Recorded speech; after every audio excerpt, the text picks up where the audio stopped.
Google Deepmind just dropped Genie 3. This is one of the first cutting-edge interactive world models. Basically, if ChatGPT produces text, this produces full-on worlds. Now, you may notice that I am not Matt. My name is Alex. I run pretty much all of the content here on Matt's channel, and Matt was feeling a bit under the weather, so we decided I would take over for him so that we didn't miss the release of Genie 3.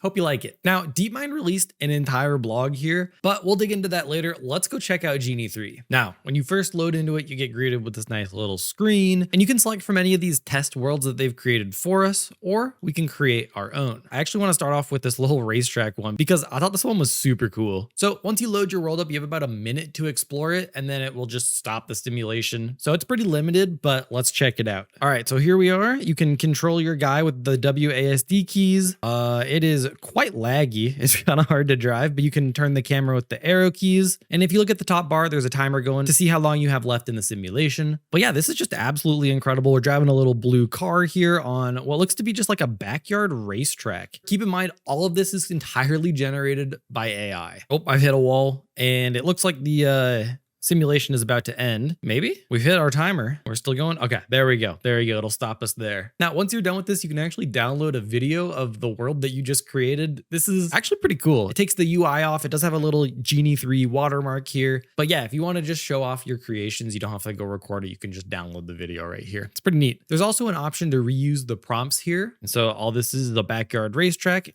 and a blue toy car. Pretty simple. So that's just one of the demos that they've created. Let's make our own. So all of this is fully editable. You get an environment that you can create, and you get a character that you can create as well. So I wanted to do some space exploring. So I actually just loaded up ChatGPT and asked it to create me a prompt for an environment and a character to live in that environment. And here's what it came up with. A colossal alien construct floating in space, not metal, but organic. Walls pulse, corridors breathe, lights react to your presence. The structure subtly rearranges itself as you explore, like it's studying you.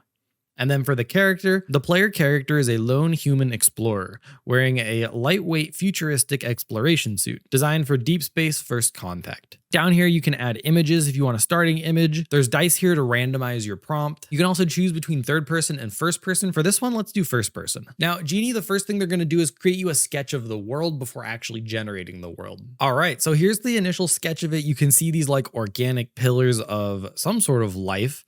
Maybe like some spore eggs on the side. If you ever played Halo, this kind of looks like when you're exploring through like the little flood world and they got those little sacks on all the walls. I don't quite remember what they're called. So on this page, you can make modifications to the sketch if you'd like. So I'm going to change the environment color to be orange and red instead of purple. And I'm going to keep it in first person, but let's go ahead and modify the sketch and see what we get. So as you can see here, you get this weird like blurred out version of the previous sketch as it's creating the new sketch. Oh, and here it is. Yeah, that perfectly just changed the color. Actually, if you look back and forth between the two sketches, it didn't actually change any of the structure at all, which is really impressive. This very much so reminds me of like Nano Banana or the new GPT image, which I think it's 1.5. Yeah, look at that. It didn't change anything. How incredible is that? Let's create the world. All right, here we are. We're a little space guy walking around. Oh, it actually didn't do first person very well. It like started with the little arm back there. The arm's still back there. Yeah, there's another space person. Like it started being first person, but I'm actually controlling this character. But all right, we're walking around here as a little astronaut guy. This is pretty sick. I do wish it was first person. It's a little laggy, so it's hard to navigate. Oh, there we go. We just fell off that little platform. And it says we can press space to jump. Let's try that out. Nope, space to jump did nothing. It's actually just moving the camera around. I'm not touching anything. Oh, look at this. Like the environment is changing as we're walking through it. It's blue now instead of orange. And you can see these little like bulb sack things on the wall. And we are just about out of time for this simulation. Also looks like that other character was like following me. That's kind of creepy. Let's try again to get a first person environment. I'm not sure why it didn't create a first person one before. Here's the prompt. A vast floating world made entirely of dense, layered clouds drifting above an endless sky. Solid cloud platforms form bridges, towers, and cities suspended in midair, slowly shifting with the wind. Sunlight breaks through the clouds in dramatic shafts, while distant storms rumble far below. And we have first person checked here, so let's hope it does that. My inspiration behind this is actually Skyward Sword. If you've ever played that game, I think it's an all right game, but the environment in that game is so cool. So I'm hoping it kind of creates something like that, but we'll see. All right, here's the sketch, and it actually shows us in first person with the two hands. Now, if you remember, the previous generation did have a hand like this, but it also had a little character off to the side that we ended up controlling. So let's see what happens here. Let's go ahead and generate it. I like this. This looks super sick. All right, here we are. Hey, we're actually in first person this time. Maybe I accidentally pressed third person for the last one. This looks a little more like snow than anything. Hey, I can jump. I can jump. Look at that. Spacebar to jump. Oh, that's so sick. We have to go explore down here. It's a little laggy, so it could be a little hard. Look at the arrow keys on the bottom right when I press it to where it looks down. It also doesn't, I don't think I can make this jump. What happens if I jump off? Oh, we just fall. Do I fall forever? Yeah, I think we're just falling forever. All right, awesome. Oh, we landed somewhere. We landed way below. Oh, that's cool. Okay, sweet. Oh, time's up. That's actually really cool that I jumped off the world and there was an entire subworld below that I could explore.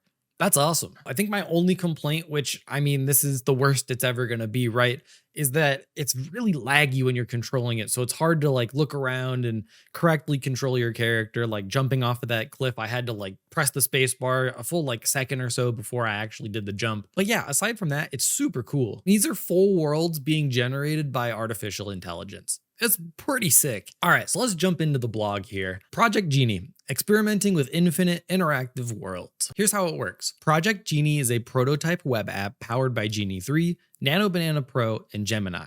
That makes a lot of sense, actually. I'm guessing Gemini and Nano Banana both handle like prompting and then creating the initial sketch of the world. And then once it's approved, the Genie model then takes over and actually creates the environment that, you know, you get to walk around in, which allows users to experiment with immersive experiences of our world model firsthand. The experience is centered on 3 core capabilities. The first is world sketching. Prompt with text and generated or uploaded images to create a living, expanding environment. Create your character, your world, and define it how you want to explore it, from walking to riding to flying to driving and anything beyond. So it sounds like you could like be a rocket ship or be a car like we had earlier. It's pretty cool. For more precise control, we have integrated world sketching with Nano Banana Pro. This allows you to preview what your world would look like and modify your image to fine tune your world prior to jumping in. That's that little sketching phase, and I'm actually right. It is powered by Nano Banana. You can also define your perspective for the character, such as first person or third person, give you control over how you experience the scene before you enter. Number 2 is world exploration. Your world is a navigable environment that's waiting to be explored. As you move, Project Genie generates a path ahead in real time based on the actions you take. So if you remember when I was walking through that alien world, it was all orange. As I progressed forward, the world changed from orange to blue. You can also adjust the camera as you traverse the world, that we know. Number 3, world remixing. Remix existing worlds into new interpretations by building on top of their prompts. You can also explore curated worlds in the gallery or randomizer icon for inspiration, or build on top of them.